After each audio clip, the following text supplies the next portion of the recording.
From a mother versus daughter screaming match, to the bailiff having to keep two former best friends from throwing hands in court, these are some of the most heated moments from Lauren Lake's paternity court. I'll start with a case from Season 1 that still lives on in everyone's head. It was when the three Williams sisters brought their mother to court. I have to be honest here, television court thrives on litigants yelling, screaming, and threatening to throw hands. It's part of the reason, actually the whole reason, why they're so successful. But the Williams v. Liddell case was something else. It had the yelling and screaming, but it had a lot of tears.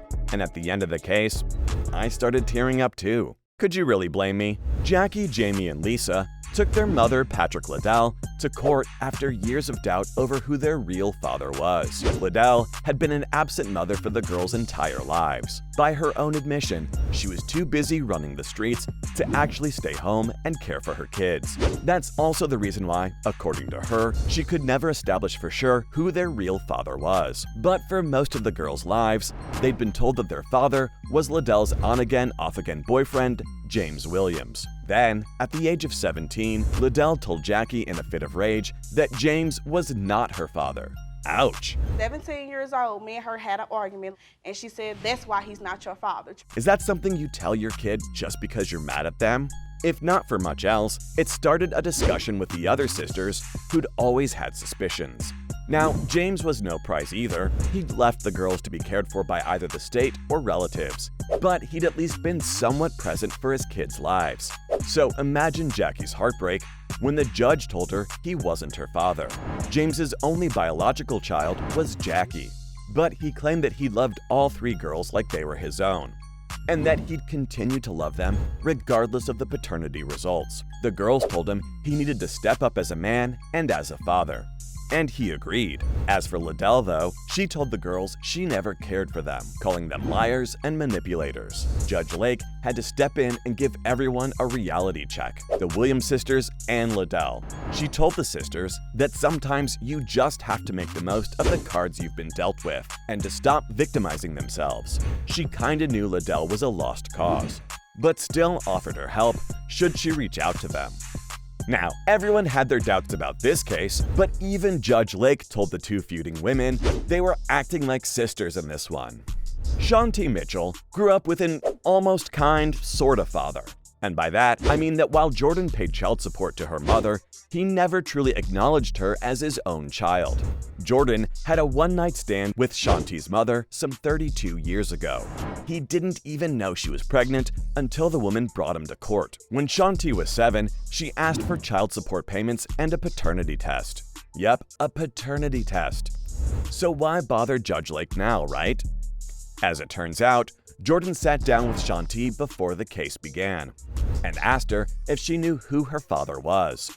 And when he saw the heartbreak on her face when the young girl said she didn't, he told the court that he didn't want a paternity test and that he'd treat Shanti as his own kid. Wholesome, right? It was for a while. Shanti says it ended when Jordan started favoring his other kids over her. And Jordan said it ended after Shanti's mother deliberately tried to keep him away from her. Whatever the case might be, Shanti's mother had just recently passed away. And now, with no family around her, she finally wanted to know the truth about her possible family. If you watched the episode, you'd admit that it was frustrating to see how nonchalant Jordan was towards the situation. He said that the two drifted apart after she grew older and became disrespectful, and that it only cemented the fact that he was never her real dad. Things got heated between Shanti and Jordan's witness, Shima, her alleged older sister, claiming that Shanti was just faking it for attention. But when Judge Lake read out the results, she confirmed that Jordan really was her father. So, how did the episode that started off with Shima and Shanti threatening to slice each other's throats end?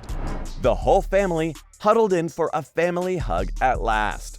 It's like Jordan told the audience at the end, if you ever have a one-night stand, make sure you have Dana on speed dial. DNA. Quincy Butler probably had to call that number 3 times.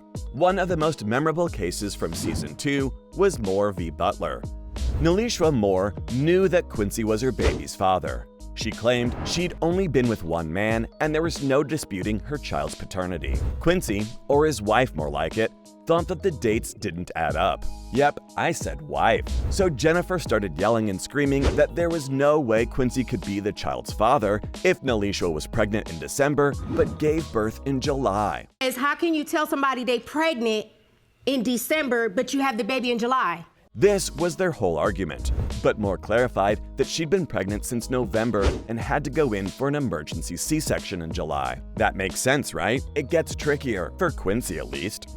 So, apparently, the guy has 3 kids with 3 separate women, which was what Moore was arguing. That Jennifer was probably so frustrated with the drama that she started to unreasonably take it out on Moore, especially now that she's filed for child support. Honestly, at this point, I feel like everyone just wants the whole thing to be done. Moore was actually more than willing to just let her kid think her current partner was her father because of all the drama, but she won't have to do that, because Quincy was the father.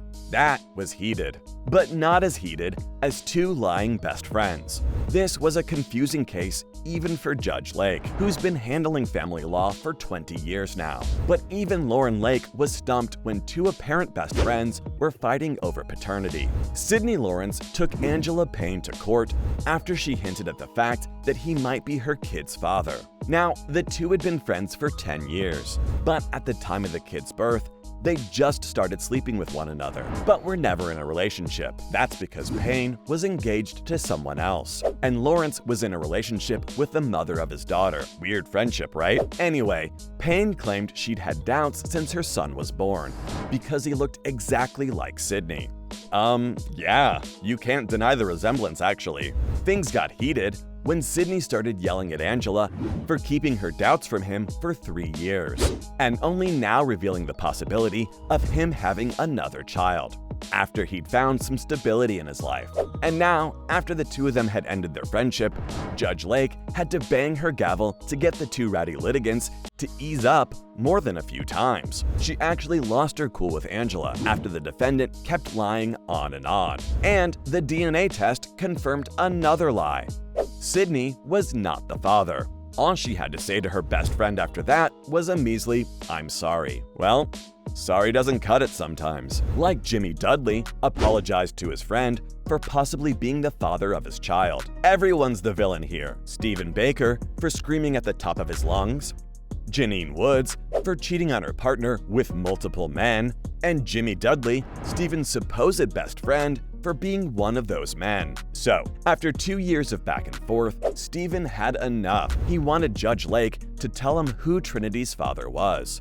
Janine claimed that she wanted Stephen back because he'd been with her throughout the pregnancy, up until the last week. That's when he was told that Dudley had slept with his girlfriend one day before he had, so he could very much be the father of the young girl. Emotions were high, as you can guess. Stephen was yelling at everyone there. He would have thrown hands at Dudley had the bailiff not been there to stop him. Frankly, Dudley's nonchalant attitude antagonized him even more.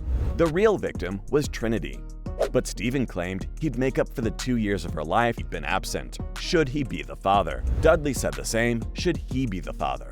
Everyone had their hearts in their throats as Judge Lake read out the results. Dudley was not the father, but hold on, neither was Stephen. Talk about a twist of the century, right? Janine fell to the floor crying. Dudley smirked, and Stephen didn't know what to say. When the judge asked Woods who the child's father could be, she said that it could have been a third person who's since been deceased. So, like I said, the only real victim here is Trinity. So, from the bailiff having to keep 2 former best friends from throwing hands in court to a mother versus daughter screaming match, these were some of the most heated moments from Lauren Lake's paternity court.